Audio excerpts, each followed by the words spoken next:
सभी आशा वर्कर बहनों को नमस्कार। आप बैठिए, आपके बारे में भी बात करेंगे।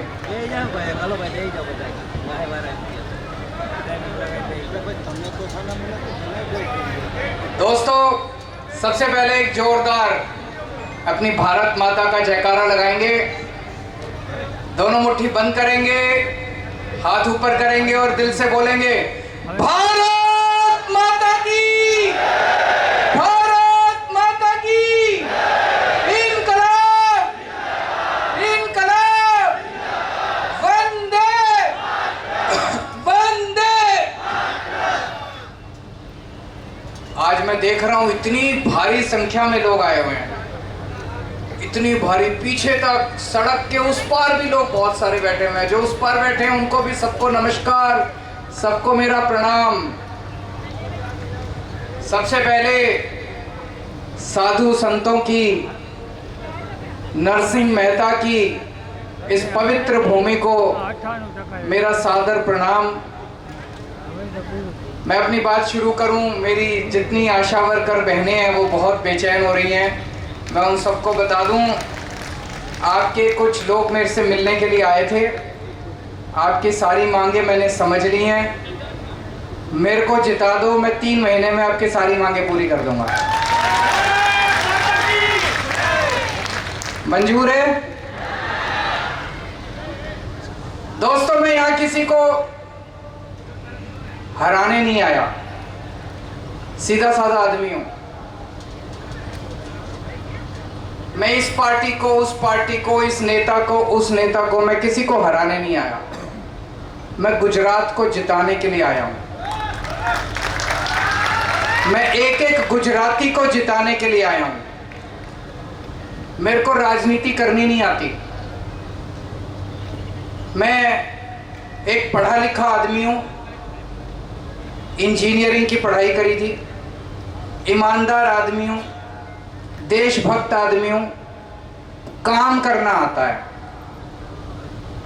अगर राजनीति चाहिए, गुंडागर्दी चाहिए, भ्रष्टाचार चाहिए, उनके पास चले जाना।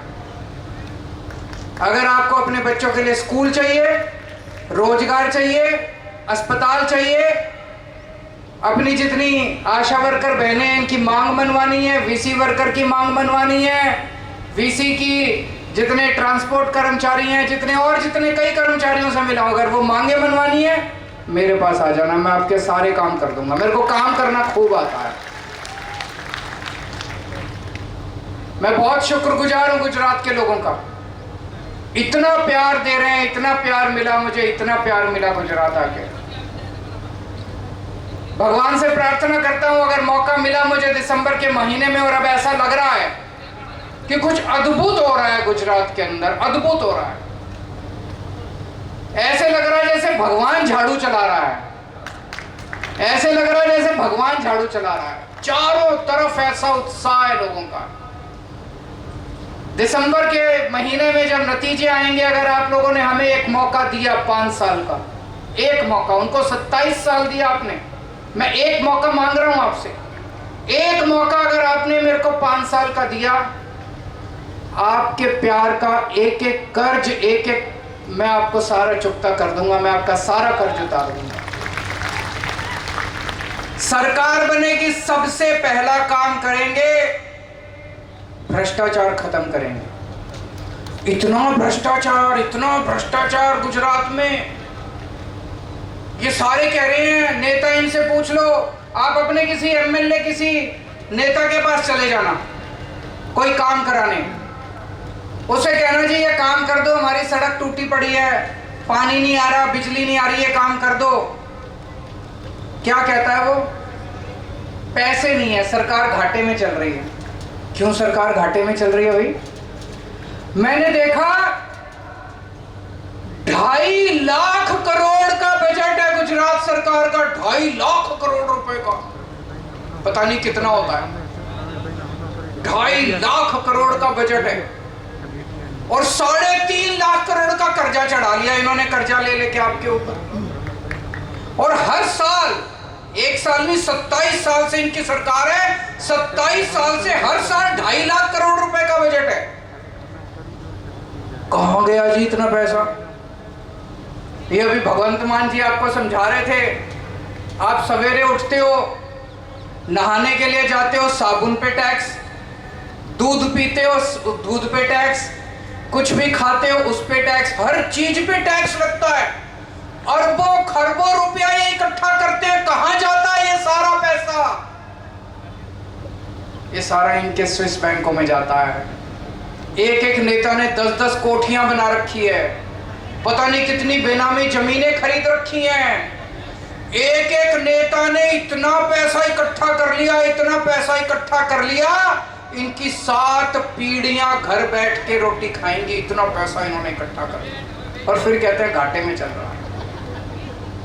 ये बंद करेंगे।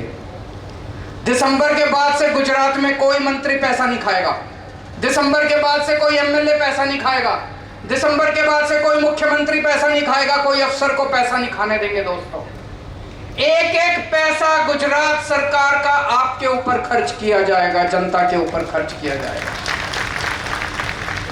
ये जो सारा पैसा स्विस बैंकों में ले जाते हैं, ये सारा पैसा जो प्रॉपर्टी खरीदते हैं, ये बंद करेंगे।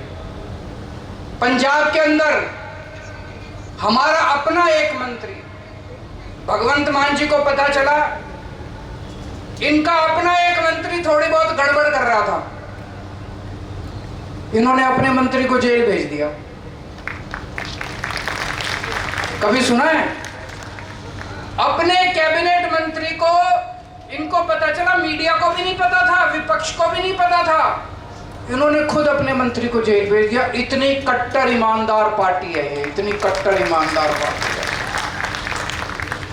तो आम आदमी पार्टी की सरकार बनेगी, कोई मंत्री को चोरी नहीं करने देंगे, कोई एमएलए को चोरी नहीं करने देंगे, कोई नेता को चोरी, और इन्होंने जितने पुराने चोरी कर रखी है सारा पैसा इनसे वापस लेंगे। गुजरात के एक एक पैसे का हिसाब लेंगे इन लोगों से, पुराने जितने इन्होंने घोटाले कर रखे हैं सारा पैसा वापस लेंगे। दिसंबर के बाद से आपको किसी भी सरकारी दफ्तर में जाओगे, आपको काम कराने के लिए पैसे देने की जरूरत नहीं पड़ेगी, रिश्वत देने की जरूरत नहीं पड़ेगी। ऐसी व्यवस्था करेंगे कि सरकार आपके घर आके आपका काम करके जाएगी, आपको सरकारी दफ्तर में जाके काम कराने की जरूरत नहीं है। दिल्ली में हमने ये लागू कर दिया, गुजरात के अंदर भी लागू करेंगे। कोई, चाहे आपको तहसीलदार के दफ्तर जाना हो, जन्म प्रमाण पत्र बनवाना हो, बिजली का कनेक्शन लेना हो, पानी का कनेक्शन लेना हो, किसी चीज के लिए पैसा देने की जरूरत नहीं पड़ेगी। और अभी तक ये जितने पेपर फूटे हैं, ये ऐसे ही थोड़ी फूटते हैं, कोई ना कोई तो बड़ा नेता शामिल है। जब भी ये इंक्वायरी करते हैं, अरे गहरे नथो गहरे को जेल भेज देते हैं, बाकी सारे मौज करते हैं, नेताओं को कुछ नहीं करते। 2015 के बाद से जितने पेपर फूटे हैं सबकी इंक्वायरी खोलेंगे, और इसमें जितने बड़े बड़े नेता शामिल हैं सबको जेल भेजेंगे।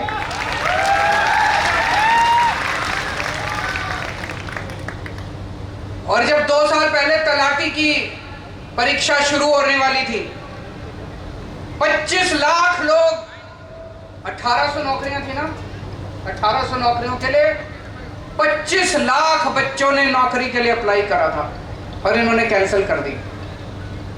दोस्तों, हमारी सरकार बना दो, दिसंबर में सरकार बनेगी, फरवरी के महीने में आपकी तलाटी की परीक्षा करा दूंगा, सारी भर्तियां करा दूंगा फरवरी में।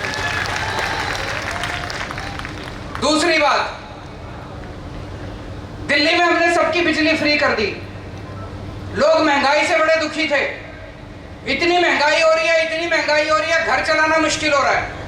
तो हमने एक काम करा जो हमारे बस में था, हमने कहा यार बिजली फ्री कर दो, आदमी को थोड़ा तो राहत मिलेगी।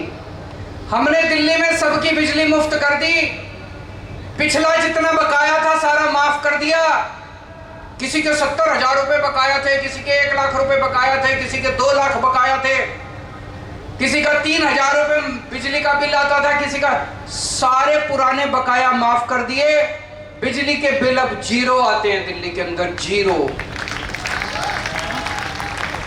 भगवंत मान साहब को अभी 6 महीने हुए हैं मुख्यमंत्री बने।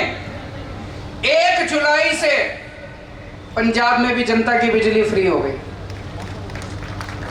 गुजरात में भी हो सकती है। करनी है कि नहीं करनी, हाथ खड़े करके बता देना गुजरात में। ये सारे मेरे को गालियां दे रहे हैं, बीजेपी वाले भी, कांग्रेस वाले भी, दोनों जम के गालियां दे रहे हैं कि केजरीवाल पैसे लुटा रहा है, केजरीवाल पैसे लुटा रहा है, बिजली मुफ्त नहीं होनी चाहिए। मैं आपसे पूछना चाहता हूं, मुख्यमंत्री की सारी बिजली मुफ्त होती है।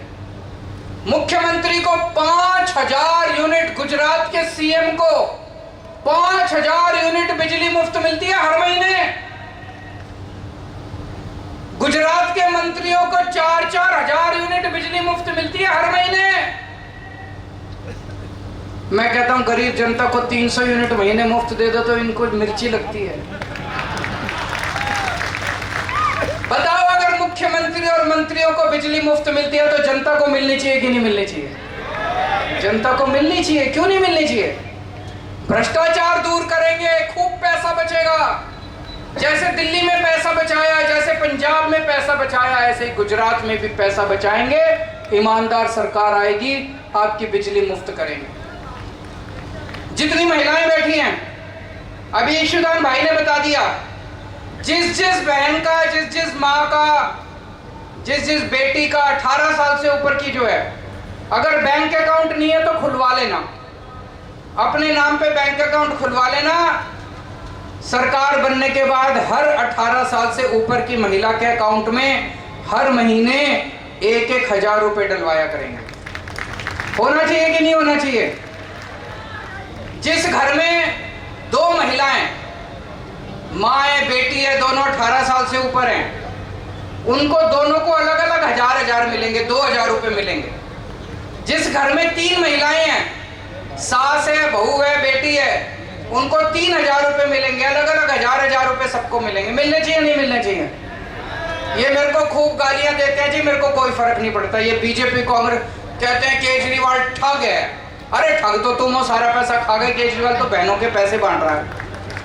कहते हैं केजरीवाल कमीना है, केजरीवाल आतंकवादी है, केजरीवाल खालिस्तानी है, खूब गालियां देते हैं। अभी 1.5 महीना रह गया चुनाव का, अभी इनके बड़े बड़े नेता आएंगे पूरे देश से, आके खूब गालियां दे। और एक जैसी गाली, कांग्रेस भी वही गाली देती है, बीजेपी भी वही गाली देती है, एक जैसी गालियां देते हैं दोनों मिलकर।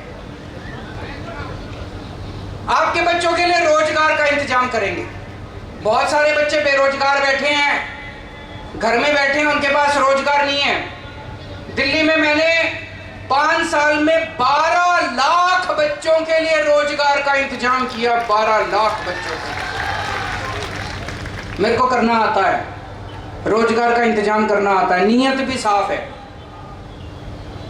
पंजाब में अभी 6 महीने भी नहीं हुए भगवंत मान को सरकार बनाए, 17,000 बच्चों को सरकारी नौकरियां दे दी 6 महीने में। अभी देखना, अभी तो और बहुत बनने वाली। यहाँ पे गुजरात में भी हमने पूरी प्लानिंग करी है। इतने सारे अस्पताल बनाने हमें, इतने सारे सरकारी स्कूल बनाएंगे, इतने सारे मोहल्ला क्लिनिक बनाएंगे। इतना काम करना है, इतना काम करना है। कम से कम 10 लाख सरकारी नौकरियां निकलेंगी गुजरात के अंदर, 10 लाख सरकारी नौकरियां। और जब तक कोई बच्चा बेरोजगार रहेगा, उसके लिए रोजगार का इंतजाम नहीं होगा, उसको 3000 रुपए महीने के हिसाब से हर महीने बेरोजगारी भत्ता मिलेगा, ताकि वो अपना खर्चा पानी चला सके। स्कूल ठीक करेंगे। इन्होंने सरकारी स्कूलों का बेड़ा गर्क कर दिया, इनकी सेटिंग है प्राइवेट स्कूल वालों से। दिल्ली में हमने उल्टा करा है, सरकारी स्कूल इतने शानदार बना दिए, इतने शानदार बना दिए सरकारी स्कूल। पहले दिल्ली के भी सरकारी स्कूलों का बुरा हाल था, लेकिन पिछले 5 साल में दिल्ली के सरकारी स्कूल इतने शानदार हो गए। अब दिल्ली में मजदूर का बच्चा इंजीनियर बनता है, रिक्शे वाले का बच्चा डॉक्टर बनता है, गरीबों के बच्चे, कारपेंटर का बच्चा, प्लम्बर का बच्चा डॉक्टर, इंजीनियर, वकील, बड़े बड़े लोग बन रहे हैं। आप सोचो, एक गरीब आदमी का बच्चा इंजीनियर बन जाएगा तो उनकी तो गरीबी दूर हो गई, क्योंकि वो बच्चा बाहर निकल के 2 लाख 3 लाख रुपए महीने की तनख्वाह पाएगा। जो मजदूर बेचारा 7-8 हजार रुपए महीना कमाया करता था, अब उसका बेटा उसके लिए 2 लाख रुपए महीना कमा के लाएगा। दिल्ली के सरकारी स्कूल इतने शानदार हो गए, अब इन सरकारी स्कूलों में हजारों बच्चे इंजीनियर बन रहे हैं, डॉक्टर बन रहे हैं, वकील बन रहे हैं। और दिल्ली में उल्टा हो रहा है। दिल्ली में प्राइवेट स्कूलों से लोग अपने बच्चों का नाम कटा कटा के सरकारी स्कूल में भर्ती करा रहे हैं। 4 लाख बच्चे, 4 लाख बच्चों ने पिछले कुछ साल में प्राइवेट स्कूल से नाम कटा के सरकारी स्कूल में भर्ती कराया है। गुजरात के सरकारी स्कूल ठीक होने चाहिए, नहीं होने चाहिए? गुजरात के भी सरकारी स्कूल इतने शानदार कर दूंगा, आपको प्राइवेट स्कूल भेजने की जरूरत नहीं पड़ेगी। सरकारी स्कूल में एडमिट कराना, सारी शिक्षा फ्री होगी। लेकिन फिर भी जो अपने बच्चों को प्राइवेट में पढ़ाना चाहते हैं, इन प्राइवेट वालों ने लूट मार कर रखी है।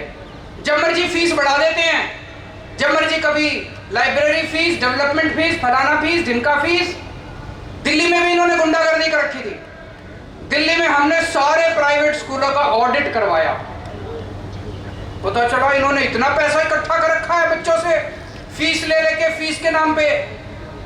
किसी स्कूल के पास 50 करोड़ की एफडी मिली, पैसा ले लेके एफडी में जमा करा रखा है, फिक्स डिपॉजिट बैंक में। किसी के पास 50 करोड़, किसी के पास 30 करोड़, किसी के पास 20 करोड़। सारे स्कूलों की एफडी तोड़वा के बच्चों के पैसे वापस कराए थे हम लोगों ने। पहली बार हुआ था प्राइवेट स्कूल वालों ने पैसे वापस करे थे। गुजरात के भी सारे प्राइवेट स्कूलों के ऑडिट करवाएंगे। जिन्होंने गड़बड़ कर रखी, आपके पैसे वापस कराएंगे। और आज के बाद कोई प्राइवेट स्कूल वाले को नाजायज फीस नहीं बढ़ाने देंगे, जैसे दिल्ली और पंजाब में किया। हमने दिल्ली में सबका इलाज मुफ्त कर दिया। आज घर में कोई किसी को बीमारी हो जाए, जेवर बेचने पड़ जाते हैं, इतनी महंगी हो गया इलाज, प्राइवेट अस्पताल में चले जाओ। और गुजरात में सरकारी अस्पतालों का बेड़ा गर्क है। सरकारी अस्पतालों में कोई इलाज नहीं होता। दिल्ली में भी पहले ऐसे ही था। दिल्ली में भी सरकारी अस्पतालों का बुरा हाल था। हमने दिल्ली के सारे सरकारी अस्पताल शानदार बना दिए। अब लोग प्राइवेट में नहीं जाते, सरकारी अस्पतालों में इलाज कराने आते हैं। मोहल्ला क्लिनिक खोल दिए गली गली के अंदर। पूरे गुजरात के अंदर मैंने प्लानिंग करी है, 20,000 मोहल्ला क्लिनिक खोलेंगे, हर गांव के अंदर, हर मोहल्ले के अंदर। गुजरात के अंदर भी सबका इलाज मुफ्त करेंगे, चाहे अमीर हो, चाहे गरीब हो, चाहे बच्चा हो, चाहे बूढ़ा हो, चाहे जवान हो। हर एक का, हर एक गुजराती का पूरा इलाज मुफ्त होगा। चाहे 10 रुपए की क्रोसिन की दवाई है, वो भी आपको मुफ्त मिलेगी। दवाइयां भी फ्री, टेस्ट भी फ्री, ऑपरेशन भी फ्री। और अगर आपका 20 लाख रुपए का भी खर्चा आता है तो वो भी फ्री होगा। भगवान ना करे कोई बीमार पड़े, लेकिन अगर बीमार पड़े तो दिल्ली की तरह आपका सारा इलाज मुफ्त करने का इंतजाम करेंगे। जब से पिछले कुछ महीने से मैं आने लगा हूं, इनकी आईबी एक एजेंसी होती है, इनकी आईबी की सरकार की एक रिपोर्ट आई है। रिपोर्ट कह रही है कि गुजरात में आम आदमी पार्टी की बहुमत के साथ, भारी बहुमत के साथ सरकार बनने जा रही है। ये मैं नहीं कह रहा, गुजरात सरकार की रिपोर्ट है। गुजरात सरकार की सीक्रेट रिपोर्ट आई है कि आम आदमी पार्टी की सरकार बनने जा रही है।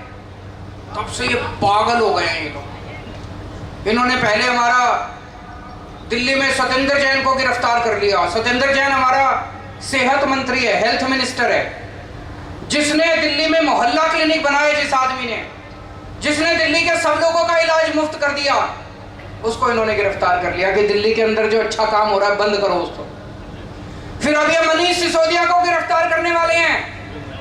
मनीष सिसोदिया वो आदमी जिसने दिल्ली के स्कूल शानदार बना दिए, बच्चों का भविष्य बना दिया, जिसने बच्चों के लिए रोजगार का इंतजाम किया। कह रहे हैं मनीष सिसोदिया को अब गिरफ्तार करेंगे, दिल्ली के अच्छे काम बंद करो। हमें इनकी जेल से डर नहीं लगता। कितने दिन रख लेंगे जेल में? 5 महीने, 6 महीने, 8 महीने, बाहर निकल के फिर अच्छा काम शुरू कर देंगे। अब ये जब से रिपोर्ट आई है गुजरात सरकार की कि आम आदमी पार्टी की सरकार बन रही है, ये बीजेपी और कांग्रेस वालों की सीक्रेट मीटिंग शुरू हो गई है। कभी इधर इनकी सीक्रेट मीटिंग हो रही है, कभी उधर इनकी सीक्रेट मीटिंग हो रही है। उसमें ये पूरा प्लान बना रहे हैं कि किस तरह से कुछ भी करो, आम आदमी पार्टी नहीं आनी चाहिए, जो मर्जी करो। दोनों मिलके एक जैसी गाली देते हैं, आप देखना।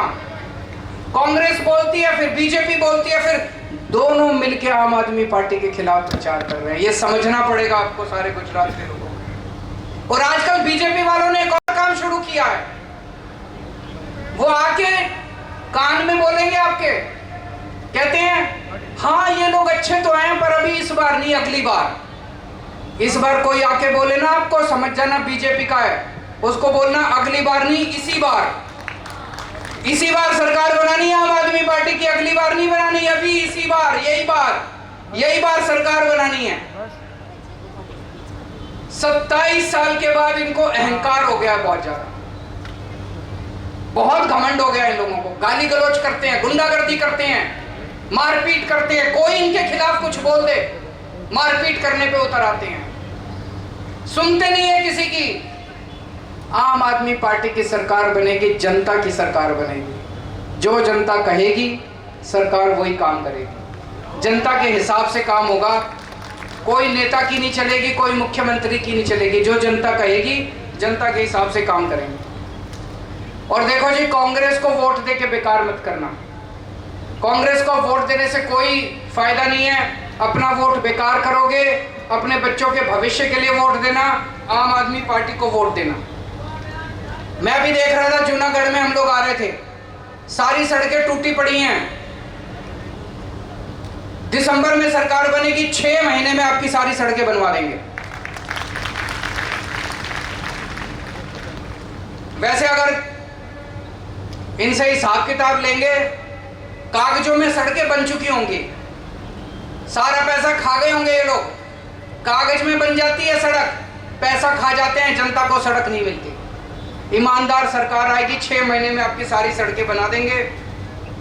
और मेरे को अभी बताया गया कि कई मच्छी मार भाई बहन आए हुए हैं, उनके परिवार के लोग आए हुए हैं, उनसे भी मैं मिल चुका हूँ। उनकी जितनी मांगे हैं उनको मैं समझ चुका हूँ। आपकी सारी मांगे हम पूरी करेंगे, ये मेरा वादा है। एक बार सारे जने मिलके सरकार बनाओ। और यहाँ जितने लोग आए हैं, मेरे को बताया गया आसपास की 3-4 विधानसभाओं से, हर गांव से 2-4 लोग आए हैं। आपको अपने गांव में वापस जाके जितनी बातें मैंने कही हैं वो सारी बातें बतानी हैं। अभी जैसे ईशुदान भाई ने कहा, एक आदमी को जिम्मेदारी लेनी है, कम से कम 100 वोट की जिम्मेदारी एक आदमी को लेनी है। पक्का करेंगे? भारत माता की। केजरीवाल जिंदाबाद, केजरीवाल जिंदाबाद।